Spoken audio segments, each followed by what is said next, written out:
Welcome to Fun with Science, Engineering, and Technology. I'm Mr. Ross, and my assistants today are Richard and Michelle.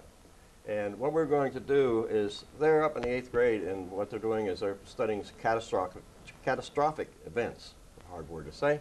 And what are catastrophic events? Do you want to tell me what you're studying? Hurricanes and earthquakes, and volcanoes, and tornadoes, and all those things. All right, we're going to do some fun things, all right? Try to relate those to what they're doing in the classroom. Okay? So I have some fun toys. First of all, I have, what's that look like? Vacuum cleaner hose, right? How about that? Isn't that exciting? What? Look at it. What's down in there? Anything in there? How about that? A cotton ball. Wonder who put that in there. Now let's try it.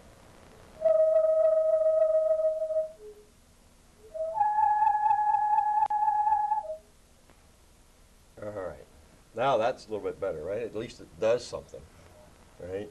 And you can go home and get your vacuum cleaner hose out. Your mother will be mad at you, and you go running around the house going. Question is, how does it do that?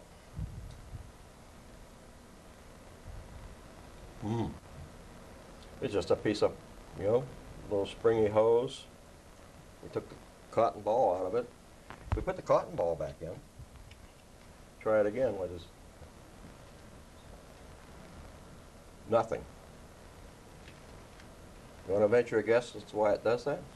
because of the air that's going through it? There's air going through. With the cotton ball in there, there's no air, right?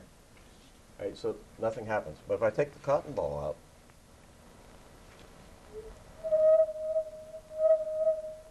there's air going through it. How does the air go through it? When you twirl it? When I twirl it. Okay, why wouldn't I? Is there air going through it now? Yeah. There's air in it, right? Mm-hmm. Yeah. But is there any air going through it? No. It's not making any noise, right? No. It's not making any sound. But why would I twirl it like this? For the air to get out. Why? Okay, but how does the air start going through there? It's because of the Bernoulli effect. If you, here, take this. You know the answer to this, right? Take that piece of paper. You've done this in the classroom somewhere, right? Try it.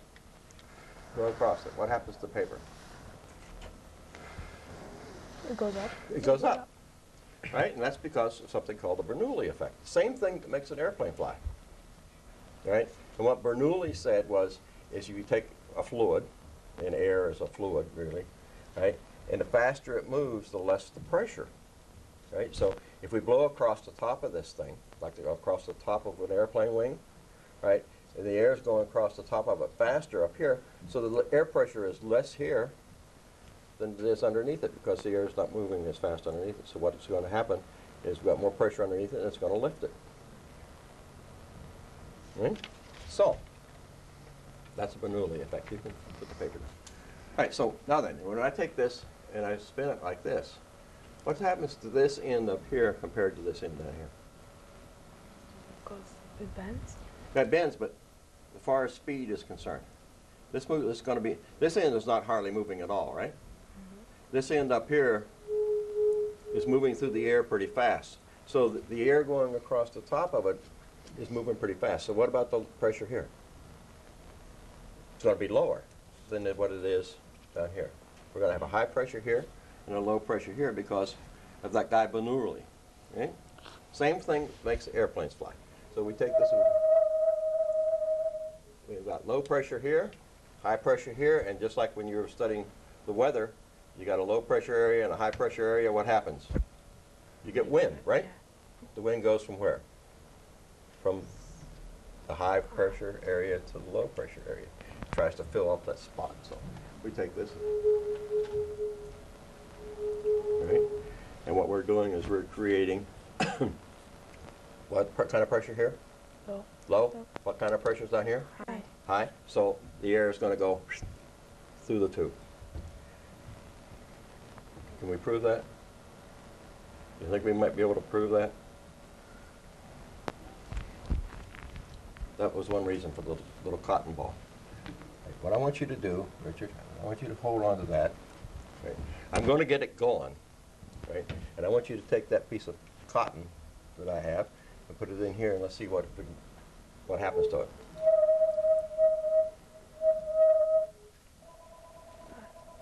All right, let's do it this way. Where did it go? It came out. It went out over there somewhere. So what happened is we had some air. We just proved that there's air going in this end. And where's it coming out? Up at this end. All right, you want to try it again? You try it this time. All right.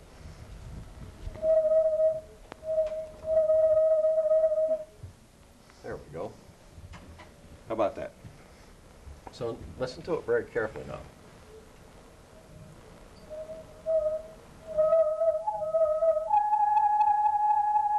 After you spin it, the more noise it makes. The faster I spin it, the more noise it makes. But what else is about it? That's a pretty low frequency, right? It's low pitch, like my voice, low, low. Got a little bit higher, higher pitch. And even higher, yeah.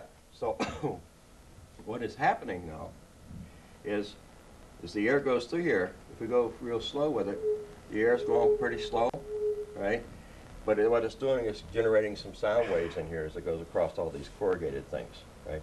The air goes slow, we got a low frequency, a low pitch, right? The air goes faster, we get a little bit higher pitch. If it goes even faster, we get even a higher pitch, right? So we have some sound waves. Want to try it? Don't hit her. I'm going to get away from you because I don't want to get hit either.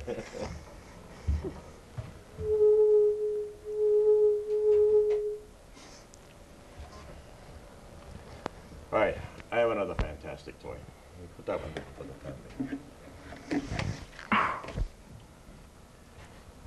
Just a little plastic tube. It has some holes up here, right? And it has a thing on the inside that slides. What's happening? We've got some lights.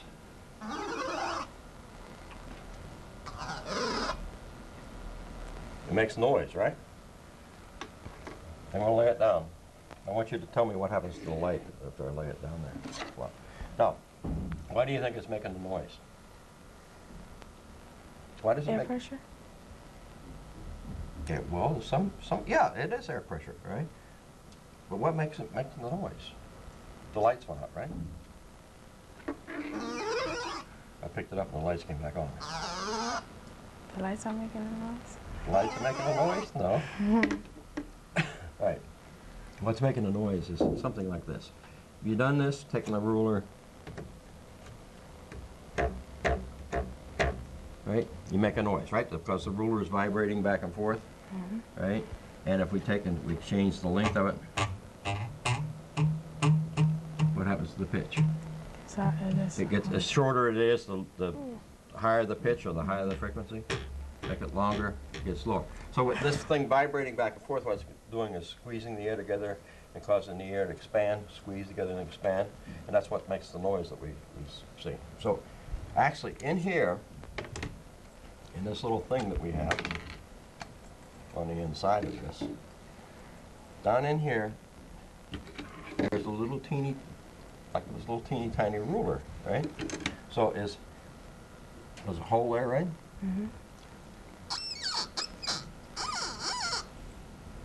So as the air passes through, what the air is doing is causing that little teeny tiny ruler, or little reed, as they call it, to vibrate, and that's what makes the noise. So, does it make any noise right now? Why not? Because no air is going through it. There's no air going through it. So, why did I take it and I put it in here, right? And if I let go, what's going to happen to it? No. Well, where's it going to go? Inside the tube. It's going to go down here. What's making it go down here? Air. What's making, if you were to fall down, what's going to make you fall down? Gravity. Gravity. Gravity. So if I let go of this now, gravity is going to cause it to pull down. All right? And what you need to do is to put the, all right? So gravity pulled it down, right? And what we're doing is we're getting some air going through here, right? And causing that little reed to vibrate and make that noise.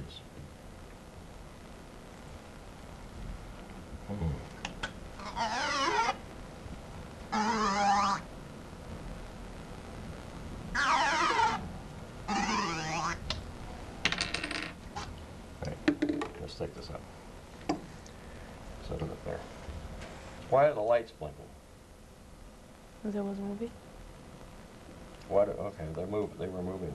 Now they stopped. Because the air pressure made it turn on. The air pressure made it turn on, you think so?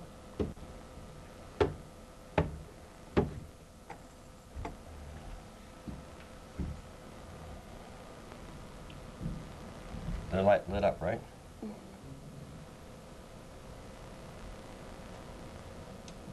And pretty soon they're gonna stop. They stop. Right? So if I take this and I pick it up here like this, right? It didn't go on, did they? If I go like this, it didn't go on. If I go like this, it didn't go on. But if I go like that, they did.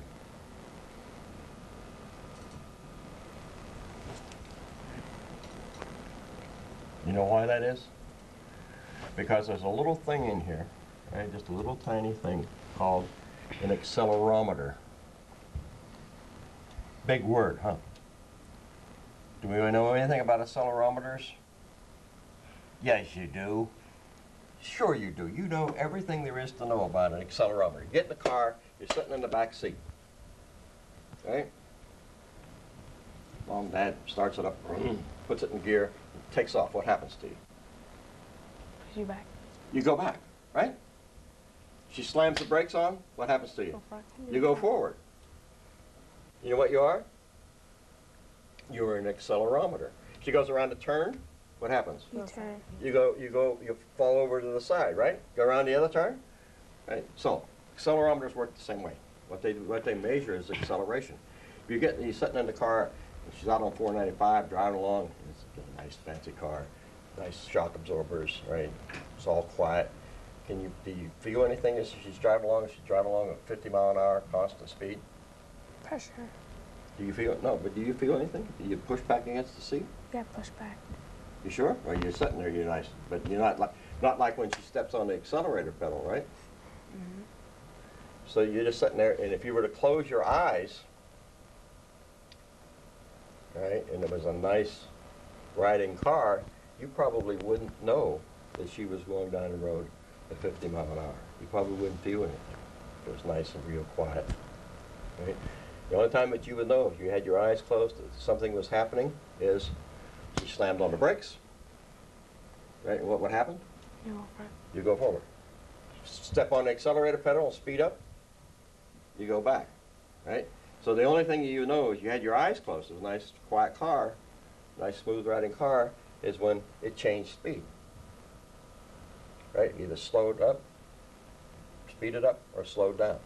So when it changed speed, that would be the only time that you would know that anything was happening. Or when it changed direction. And all those things are called acceleration. Right? You're speeding up is acceleration, and when you're slowing down, it's deceleration, or it's acceleration in the opposite direction, right? So what you are is you are a little accelerometer, or something that measures the acceleration when you're sitting in the car. The same thing is true here, right? There's a little thing in there that's like this. This is a plumb bulb, right? If you watch it very carefully, right now it's just sort of hanging there. It's hanging right straight down because gravity's pulling it down. But if I take and I move my hand, right, this thing is going to want to stay where it's at. It's nice and heavy, and if I quit shaking, and I move this way, if you've watched it very carefully, what happened to it? It tried to stay over here, right? Mm-hmm. And then eventually when I stopped accelerating, it finally caught up to me, but it tried to stay there. Right? Same thing is true if I go this way with it. Right? It tried to stay over here, right? If I go this way with it, it tried to stay over here. Well, inside here, there's a little tiny one of these things. Right? So right now, while it's setting still, it's just sort of hanging there. If I pick that thing up and I move it, right? If I move it this way real quick, right? What's going to happen is that little accelerometer thing in there is going to move, right? And when it does, it closes an electrical switch, right? Like going over to the light switch and turning the lights off and on, right? This thing is going to trip that switch and cause those lights to go on. Right? And then there is a little timer that says, okay, just like the timer on your microwave oven or your toaster or whatever, says, okay, you've lit up long enough, right? You're back at rest, right? You're not moving, turn the lights off. Okay? So that's how that all works. I take this and pick it up and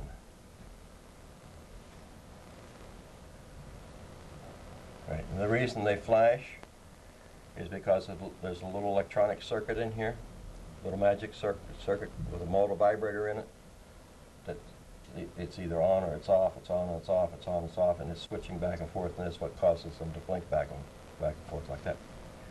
Do you think those are little regular little light bulbs in there? Yeah. Like in your flashlight? No. No? What do you think? No. No. Some of the new flashlights do have these things in them, and they're called LEDs. Right? They don't have filaments in them like those light bulbs do up there, or the light bulbs in your flashlight. Right? With a little piece of wire.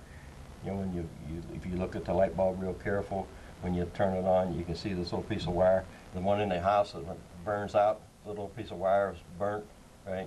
And you shake it, you can sometimes hear it rattling around in there. These don't have these. These, what it is a little semiconductor thing, like a transistor, right? And when you put voltage to it, a little bit of electrical energy to it, it lights up. It's called an LED, light emitting diode. Right? So, what's that got to do with anything?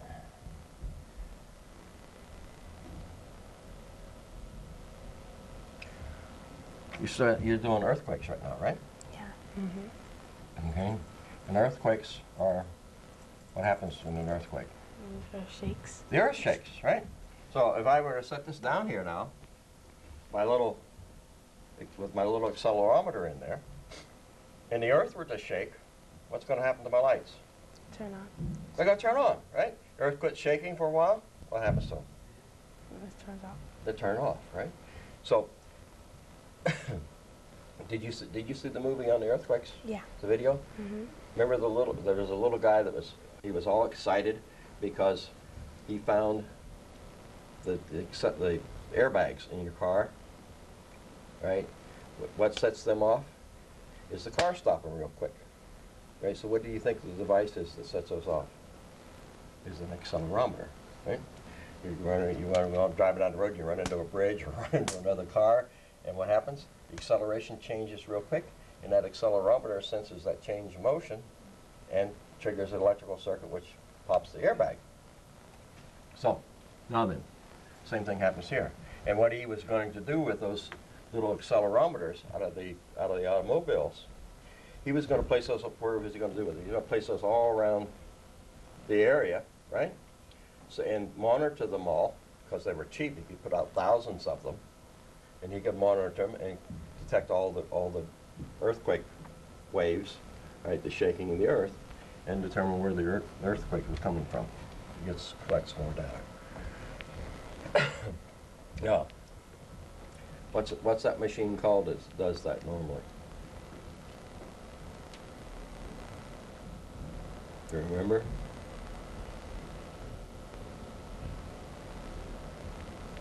It generates a graph. Do you see the thing that generated the graph? All right. Yeah. We have one here anyway. Okay. Very simple one.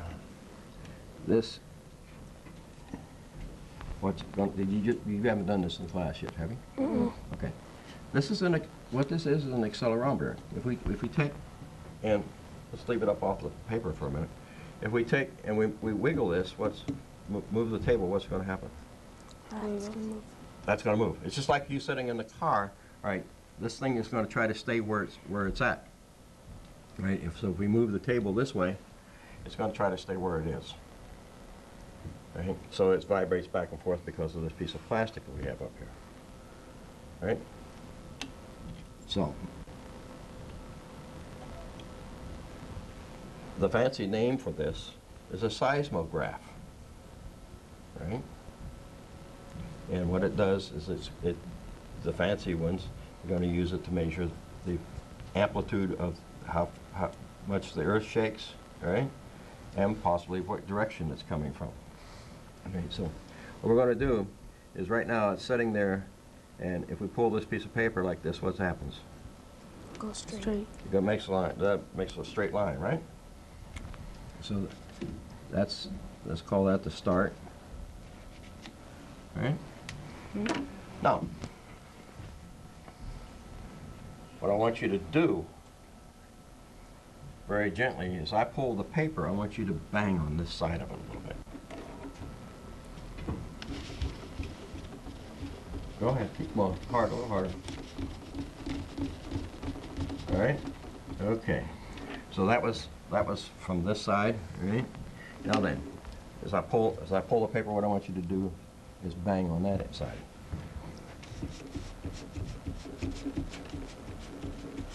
All right. So very good. So if we go up, pull it again, and you go over there and just sort of step around the side over there and bang on that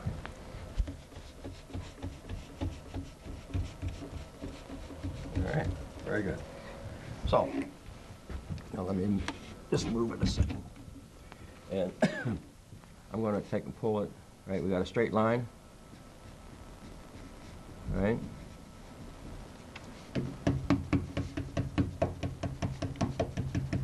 So what happened to the line when I was pounding on this side? It didn't squiggle that much. It didn't squiggle that much, but when I go this way, all right, I get a bigger squiggle, right? Mm-hmm. If I do this, I don't get as big a squiggle. Okay? So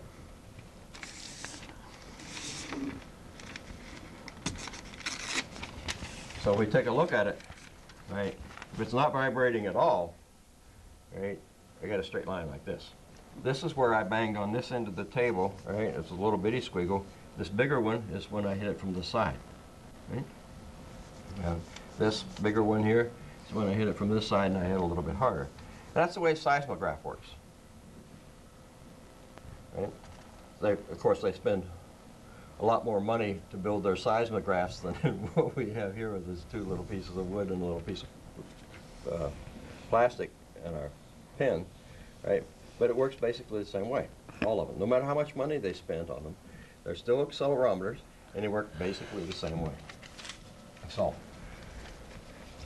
that's how they measure the strength of the earthquakes.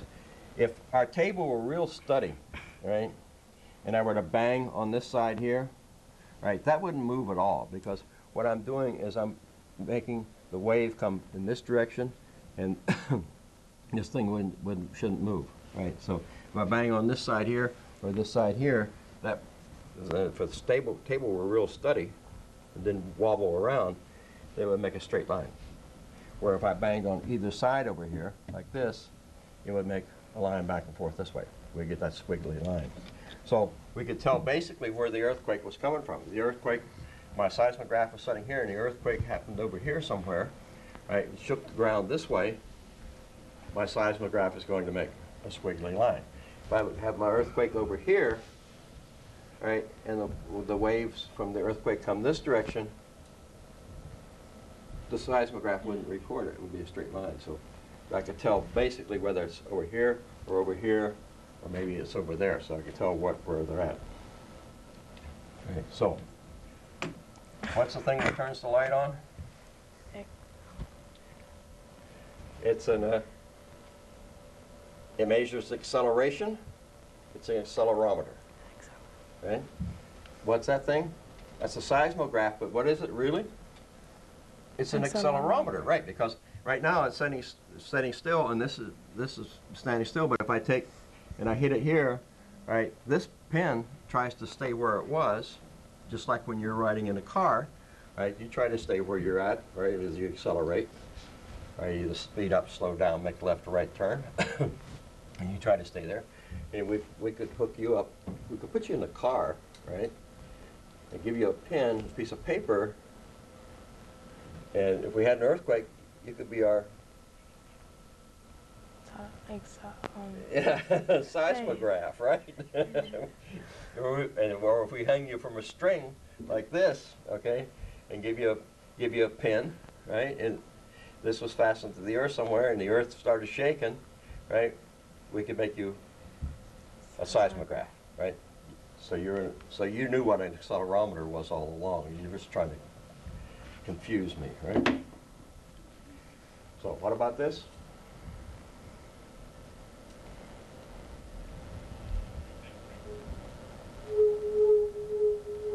Why does it make the noise? The air goes through there. The air going up through here, right? And why does the air go up through here? Because there's high pressure. Because there's higher pressure here than there is up here, right? This is low pressure. And why is this low pressure up here? Because the air is moving across the end of the tube, right? And it's not moving down here. So that guy Bernoulli, right? He keeps messing this up all the time, and he says that, right, if the air is moving faster, the pressure is lower. Same thing that makes airplanes fly. The faster I go,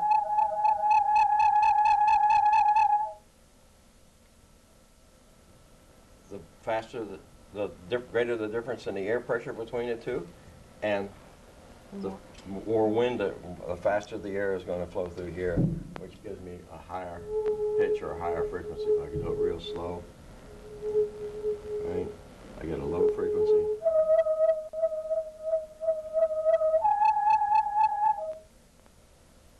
All right. So, what we have then is this has what in it? What made the lights come on? An accelerometer, right? Which sensed the motion, right, when I picked it up, right? If I put it in here and go down through the tube, I get a little noise out of it, which, because when it falls down here, it's pushing air through this piece here. When it goes this way, the air is coming up through this way, right? And there's a little vibrating reed in there, like this ruler, right, that makes the noise for me. And if I leave it lay there for a while, light went out. Why?